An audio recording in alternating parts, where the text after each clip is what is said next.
presidenta de todos los argentinos, la doctora Cristina Fernández de Kirchner. Contador Jorge Milton Capitanich. Doctor Axel Kichilós. Ingeniero agrónomo Carlos Horacio Casamichela. Juráis por Dios y por la patria. Juráis, por la patria. Juráis por la patria. Desempeñar con lealtad y patriotismo el cargo de jefe de gabinete de ministros, el cargo de ministro de Economía y Finanzas Públicas, el cargo de ministro de Agricultura, Ganadería y Pesca. Sí, juro. Sí, juro. Sí, juro.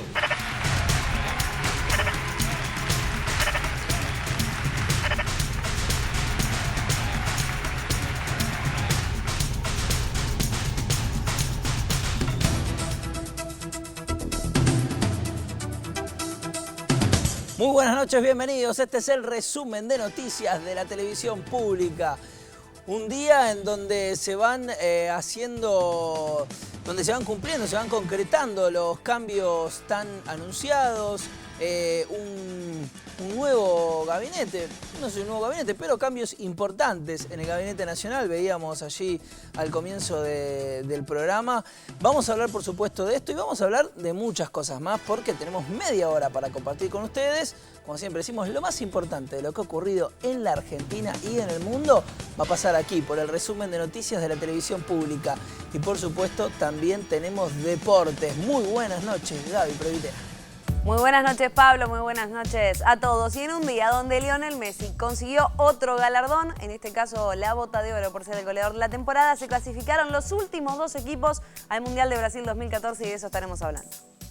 La Bota de Oro, me gusta como lo dijo usted, ¿eh? Lo escuché varias veces hoy en el día, a nadie había escuchado decir la Bota. La Bota de Oro, me gusta. Lo dije casi como lo dicen los españoles. Muy bien. Porque para nosotros sería el botín de oro, pero Claro, bueno, le voy a decir la Bota de Oro. Me gusta, la Bota de Oro.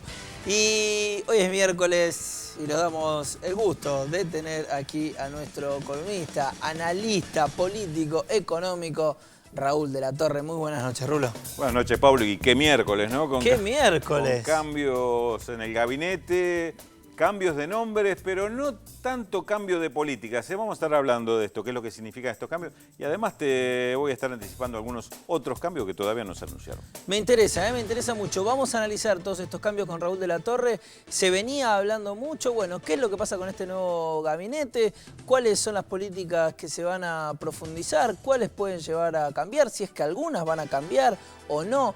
Todo eso de la mano de Raúl de la Torre. Comenzamos ahora sí con toda la información. Lo primero tiene que ver con esto, justamente. La primera aparición pública de Cristina Fernández de Kirchner después de su convalecencia, que fue muy significativa. Para mí, Rulo, después lo vamos a conversar también, fue muy simbólico, muy simbólica la aparición de hoy. Sí. ¿Por qué digo esto? Porque después de que la presidenta toma la jura a los ministros, al jefe de gabinete, al nuevo ministro de Economía, al nuevo ministro de Agricultura, no se queda allí en ese salón a dar su primer discurso, sino que sale al patio de las Palmeras, allí en la Casa Rosada, donde estaba la juventud militante. Y rodeada también de militantes, no de funcionarios, da su primer discurso. Creo yo que es una clara señal de la presidenta, como se dice, quien quiera oír, que oiga, ¿no es cierto, Rulo?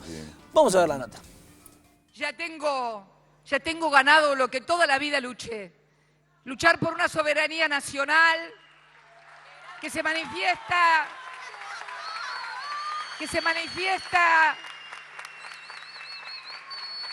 en este resurgimiento del aparato productivo nacional que tenemos que seguir profundizando, avanzando, mejorando y que nos permite hoy a los argentinos anunciar en este tercer trimestre de este año 2013 que la desocupación, merced de la actividad económica, ha vuelto a descender y se ubica en el 6,8%. Le estamos poniendo mucha inversión a la educación, a la innovación tecnológica, a la ciencia, a la educación. Las mejores posibilidades que tenemos precisamente es la de convocar a todos los argentinos. Tenemos que dejar de lado las frases que solo sirven para los titulares de un diario. Tenemos que dejar de lado los agravios o las descalificaciones por la descalificación. Tenemos que empezar a discutir ideas, programas, y allí, si hay diferencias, que nos traigan las mejores, que estamos dispuestos a escucharlas porque no somos cerrados. ¿Sabés qué necesitamos? Necesitamos que toda la dirigencia argentina, cualquiera sea el partido, se comprometa a sostener el trabajo, la industria nacional, la ocupación de los trabajadores, la educación, la ciencia y la tecnología, la inversión en materia de infraestructura. Me olvidé de algo muy importante y emblemático, de Aerolíneas Argentinas, que le recibimos despedazada, sin aviones, endeudada, y hoy nuestra propia competencia nos felicita por el funcionamiento. La verdad que... Bueno, allí estaba la presidenta, entonces, como decíamos, en este discurso posterior a la toma de jura de los ministros, frente a los jóvenes con muchas señales, pero si querés, Rulo, empecemos por el gabinete.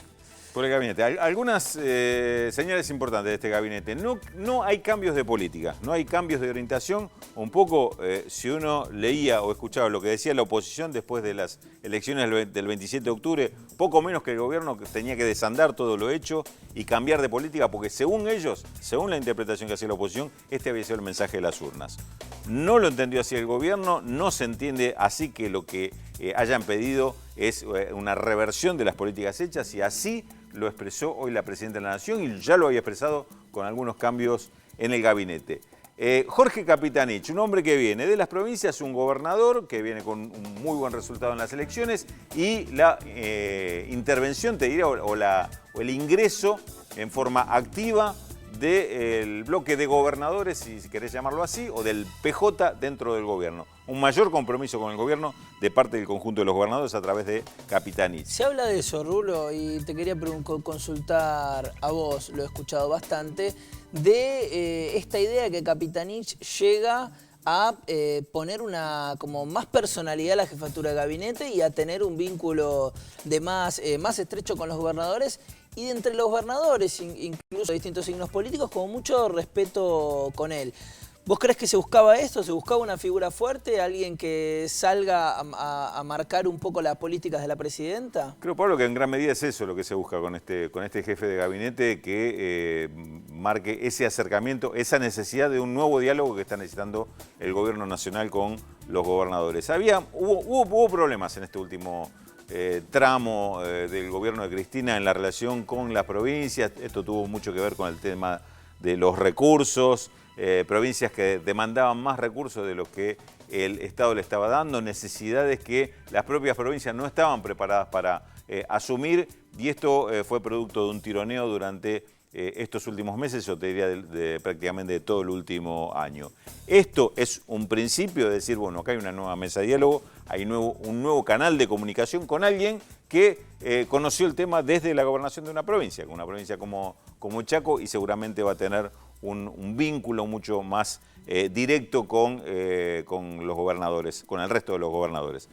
No es ni como algunos suponen o pretenden, una sanción para Valmedina, sino un cambio de figuras que, te diría, en este sentido se parece mucho al cambio que también se da en la presidencia del Banco Central, el cambio de Mercedes Marcó del Pont por Juan Carlos Fábrega significa una oxigenación a una figura que había sido muy golpeada, muy atacada, la de Mercedes Marcó del Pont, en una etapa donde el Banco Central va a tener un rol que, si no es hoy, podemos seguir charlándolo, importante en esta próxima etapa. Y el cambio de Guillermo Moreno también hay que interpretarlo en ese sentido. No es una sanción ni un ataque o reproche a lo hecho por Moreno en la Secretaría de Comercio. Esto en las últimas horas quedó muy claro con un amplio respaldo desde el kirchnerismo, la reivindicación de Guillermo Moreno, pero sí un cambio necesario para sacar una figura que había sido también muy atacada. ¿Qué pasa, Rulo, perdón? ¿Te cuento quién va a la Secretaría de Comercio? ¿Te anticipo? ¿Ya me lo vas a decir? Sí,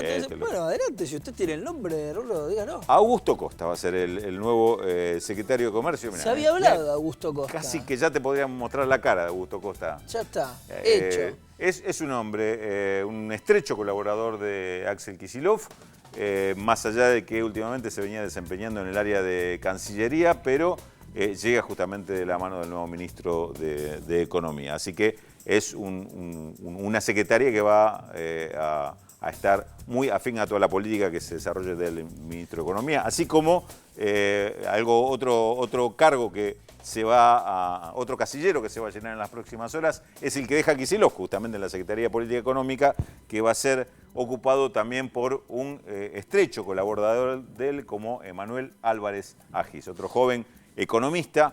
Y vale decir que Capitanich también es un hombre de números, ¿no es cierto? Me imagino que contador, va a trabajar en sintonía. Sin ninguna duda, ¿no? Un hombre de números que va a estar recibiendo seguramente los números que le están demandando las provincias y va a tener que conversar bastante con Kicillof. Se hablaba de que lo que se dijo es que él recursos. personalmente había dicho que se va a hacer cargo de este nuevo índice de precios. ¿Eso se confirmó? ¿Fue un No, todavía no rumor? está confirmado si va a tener otras funciones la jefatura de gabinete, qué va a pasar con algunos organismos como el INDEC y otros que se habla de que podrían cambiar de... ¿Qué pasa con agricultura? cartera? Que quizás hay un perfil más bajo, pero hay expectativa también con ese cambio, ¿no? Prepárate para tener un perfil no tan bajo en agricultura, porque Carlos Casamiquel es un hombre que viene de raíz técnica, es un hombre que hizo carrera desde su inicio en el INTA Río Negro, es decir, que viene del Patagonia Norte. Más allá de que ocupó durante algún tiempo la titularidad del SENASA, su formación viene del INTA, pero es un técnico que tiene posición política claramente tomada y fue una persona con una posición muy firme en el combate contra las organizaciones rurales durante el conflicto del 2008. Y Axel Kicillof, ¿cuáles son las políticas económicas que vienen? Si ya podemos anticipar algo, si te imaginas algo. Prepárate para escuchar muchos anuncios que tengan que ver con el fortalecimiento de la política de desarrollo industrial, para fortalecer la industria nacional y fortalecer el empleo. Mucho de lo que dijo hoy Cristina en ese discurso que vos mencionabas, en los balcones del Palacio de las Palmeras o del Patio de las Palmeras, sí. tiene que ver con esto que ha venido diseñando Kicillof, es decir, una política amplia de consolidación de un proyecto, una política de desarrollo industrial, donde hay muchos eslabones todavía por llenar, es decir, hay muchos insumos, mucha industria que depende de insumos importados. Se va a trabajar mucho en ese sentido, en complementar con producción nacional esas necesidades que tiene hoy la industria. Una industria que necesita desarrollarse sin depender, como ahora, de tanta importación. Importaciones que después pesan sobre la balanza comercial y sobre la necesidad de divisas. Este va a ser una de las tareas de Kicillof. No es casualidad que nombrara hoy la presidenta en varias oportunidades el tema de YPF como modelo de desarrollo. ¿Qué es lo que se hizo con YPF? Se recuperó para tener asegurada la reinversión de las utilidades y que esto permitiera el autoabastecimiento energético. Algo similar por ese lado vas a tener del lado de la política industrial y yo te digo que en muy poquito tiempo, en días, vas a tener algunas medidas orientadas hacia ese lado. Yo diría que esperen más medidas por el tema de reemplazo de importaciones más que con cambios en la política cambiaria, porque se habla mucho de desdoblamiento cambiario. Yo no le apostaría ni una moneda a eso. Muy bien, bueno, así está los cambios en el gabinete, seguiremos hablando de esto. Un Axel Kicillof que aparte, me gustaría ya para redondear este tema, creo yo, tiene algo que ver también, hay allí una apuesta de la presidencia, de la presidenta, una profundización en esta renovación, en alguien realmente joven a cargo del Ministerio de Economía, con la historia que tiene Axel Kicillof además, como anécdota, si se quiere, que me parece que cuenta un poco también su recorrido. Allí en el 2001, era uno de estos grupos de los 501, aquellos que se iban a 501 kilómetros para no votar, descreídos, en contra de la clase política, de lo que estaba pasando en ese momento. Hoy es el ministro de Economía y a donde la presidenta apuesta y fuerte. otro símbolo, me parece a mí, de las decisiones que está tomando Cristina Fernández de Kirchner. Continuamos ahora sí con la información. Se anunció una nueva baja en el índice de desocupación.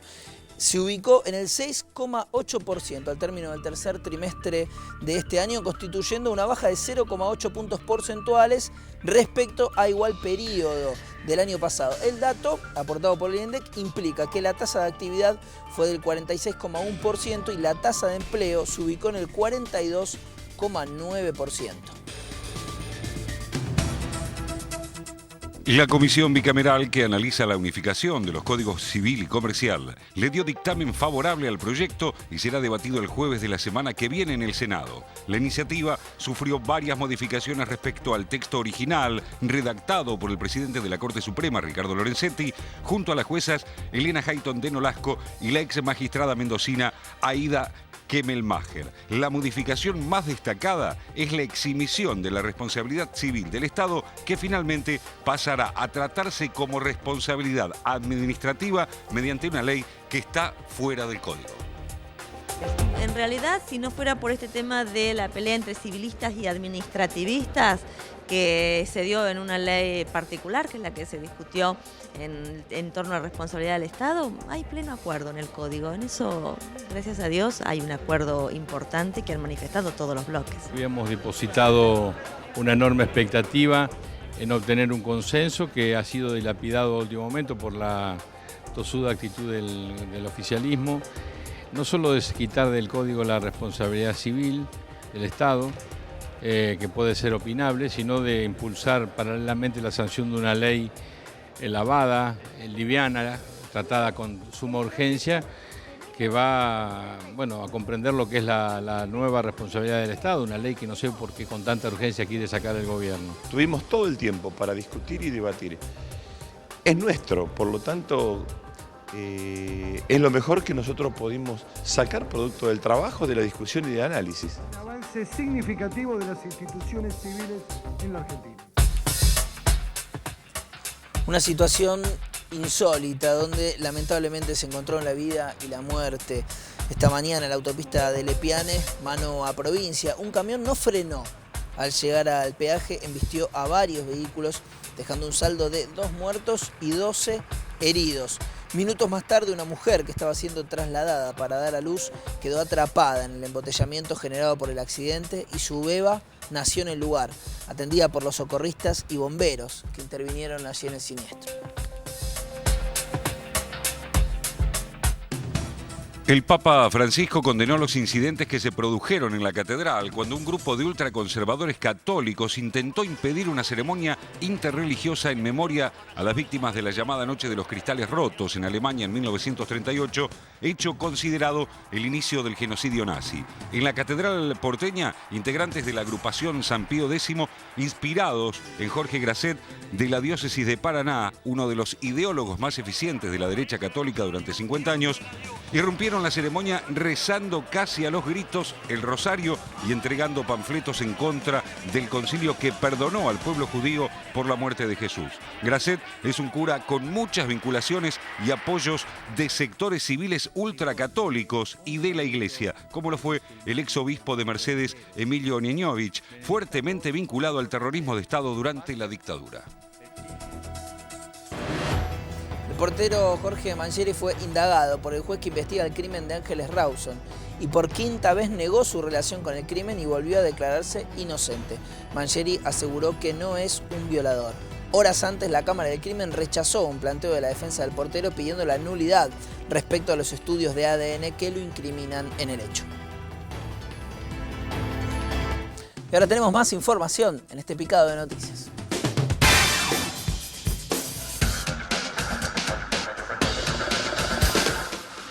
El crecimiento de los parques industriales en el periodo 2003-2013 fue del 426% y las fábricas pymes instaladas en esos espacios industriales llegan a 7.700. En la actualidad emplean a 240.000 personas y se espera que en el año 2020 el número llegue al 500.000 de empleos. El 11 de febrero comenzará un nuevo juicio contra la exfuncionaria menemista María Julia Alzogaray por contrataciones irregulares en el proceso de liquidación de la ex Entel, que le habría causado un perjuicio al Estado de 250 millones de dólares. El gobierno anunció que a partir del 1 de enero de 2015 el único documento válido será el DNI tarjeta. Quienes tengan el viejo DNI, libreta cívica o libreta de enrolamiento tendrán tiempo para renovarlo hasta diciembre de 2014. El jefe de mantenimiento de redes de la empresa Litoral Gas, Claudio Tonucci, se convirtió en el cuarto empleado procesado por supuesto estrago culposo por la explosión del edificio de Rosario que dejó 22 muertos. En la causa hay otras 6 personas involucradas. Bien, atención ahí, en el picado de noticias salía esta información que es muy importante, ¿eh? Para el 2015 todos los argentinos tenemos que tener el DNI tarjeta. Hasta el 31 de diciembre del 2014 se puede tramitar, así que hacerlo, ¿no? No quedemos que falta un montón, no. Ni libreta de enrolamiento, ni la libretita verde que teníamos antes, nada. Solamente el DNI tarjeta, sale 35 pesos hoy por hoy, te lo llevan a tu casa. Hacelo. Seguimos con la información. El Festival Internacional de Cine de Mar del Plata que estamos viviendo en este momento, que están viviendo quienes están allí. En realidad ya quisiéramos estar viviéndolo, ¿no es cierto, Rudo? Pero bueno, estamos aquí.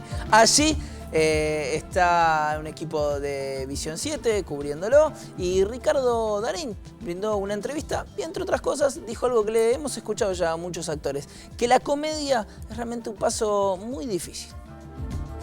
Para todos los actores y las actrices y la gente del medio, todos sabemos que no hay nada más difícil que hacer bien una comedia. Nada más difícil.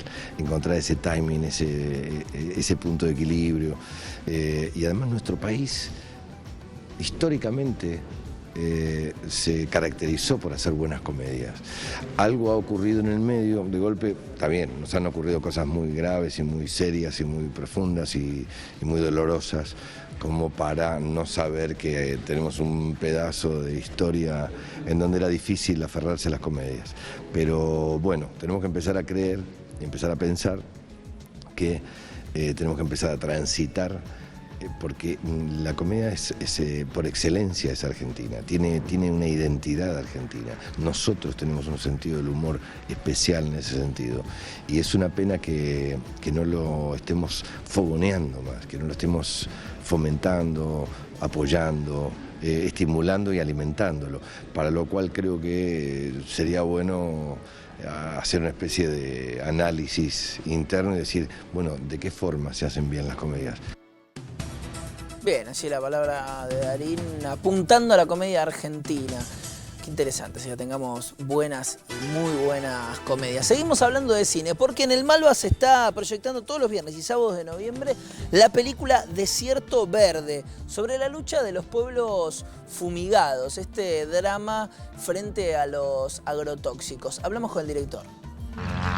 El director de Río Arriba y Tierra Adentro llega Desierto Verde. Desierto Verde un poco refiere a los extensos campos de monocultivo donde no queda ya nada salvo aquellas plantas patrocinadas, digamos, ¿no? En el caso de la Argentina, soja o maíz. Y el motivo de hacer la película tiene que ver con haber detectado en distintos lugares de nuestras pampas agrícolas estos casos que se comienzan a dar desde hace ya unos 10 años o más de intoxicaciones agudas y crónicas por el uso de agrotóxicos en los cultivos. Nosotros tomamos como caso puntual el caso del barrio Ituzaingó, un barrio de la ciudad de Córdoba, lindero a campos agrícolas donde se cultivaban soja y maíz.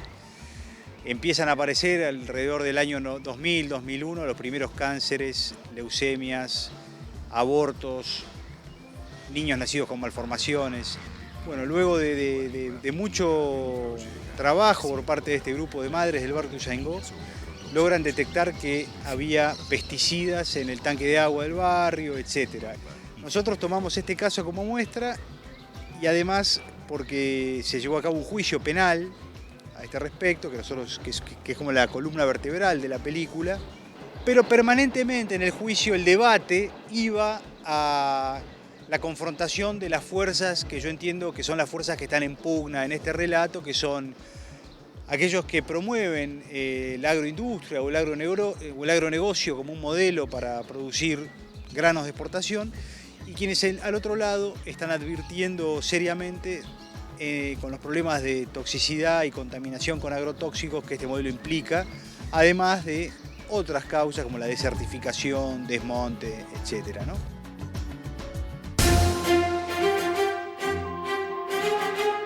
El banco JP Morgan llegó a un acuerdo con el gobierno de Estados Unidos para pagar una multa de 1.300 millones de dólares, la más alta de la historia en el país del norte, por sus malas prácticas en el mercado hipotecario. El banco estaba siendo investigado por vender títulos hipotecarios riesgosos a inversores que no estaban al tanto del peligro que significaba las llamadas hipotecas basura. El gobierno de Estados Unidos acusa estas prácticas de haber allanado el camino a la crisis financiera de hace 5 años, denominada como la burbuja inmobiliaria. Vamos a Chile. Los carabineros reprimieron una marcha de estudiantes en Santiago. Se movilizaban para rechazar la prueba estandarizada CINCE. Constituye una discriminación hacia los más pobres porque no pueden acceder a una educación pública y de excelencia. Como siempre, el ejemplo de los estudiantes chilenos luchando y la lamentable historia de los carabineros que reprimen.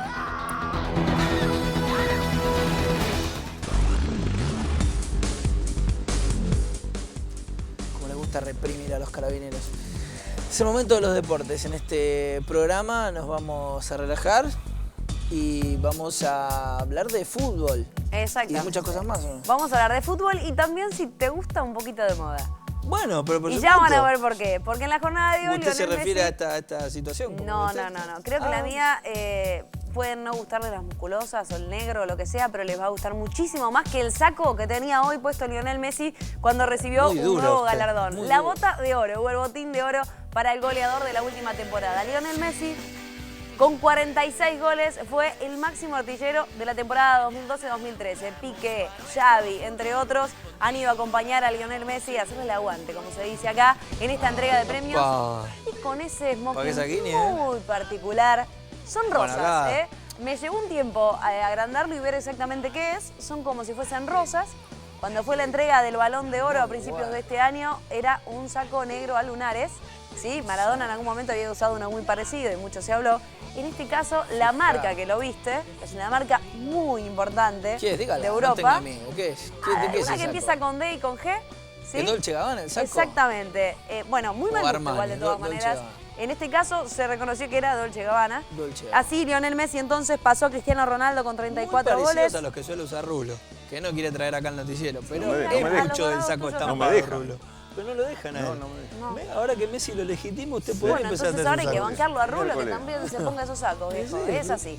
Lionel Messi hoy con sus 36 goles se ha llevado este botín de oro. Para levantar sospechas que muchos dijeron otra vez Messi, el Balón de Oro, que es al mejor jugador de la temporada, se entrega el 13 de enero. Eso va por otro lado. Y él, Ronaldo y Ribéry, uno de los tres se lo va a llevar. En este caso no hubo que elegir por los 36 goles que hizo Lionel Messi, 46, perdón, se ha llevado entonces este botín de oro. Dejamos de lado a Lionel Messi que se sigue recuperando, la selección argentina ya está clasificada. Hoy se clasificaron los últimos dos seleccionados, México y Uruguay. Vamos arriba a la celeste.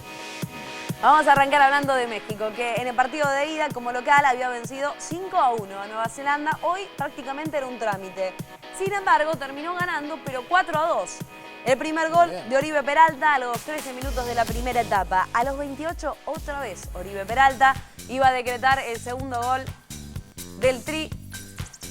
Y el tercero, antes de que finalice la primera etapa, otra vez Oribe Peralta. Hat-trick, se suele decir en Europa, y el futbolista que hace los 3 goles lleva la pelota. No sabemos si se lo llevó, pero los 3 goles los hizo. Sin embargo, en el complemento iba a descontar Nueva Zelanda por medio de Chris James. 34 minutos iban de la segunda etapa. Mucho festejo. 3 más tarde festejaba de vuelta, ¿eh? Y es que yo creo que era el gol del honor. Porque Rory Fallon convertía y se ponía a tiro en el partido. Estaba 2-3, es decir, perdía por 1, claro. Pero en el de ida se habían perdido 5-1. Así que en el global, con este gol de México, de Carlos Peña, a los 41 minutos de la segunda etapa, México logra meterse una vez más en un mundial. Lo hizo en el estadio de Wellington, en Nueva Zelanda. Y de esta manera Vamos entonces arriba la Celeste. México Uruguay está que no ni no, vamos. otra vez en un mundial. El que se 0-0. aseguró por la tarde y fue el último equipo en asegurarse su pase al mundial fue Uruguay. 0-0, pero había goleado 5-0 en la ida.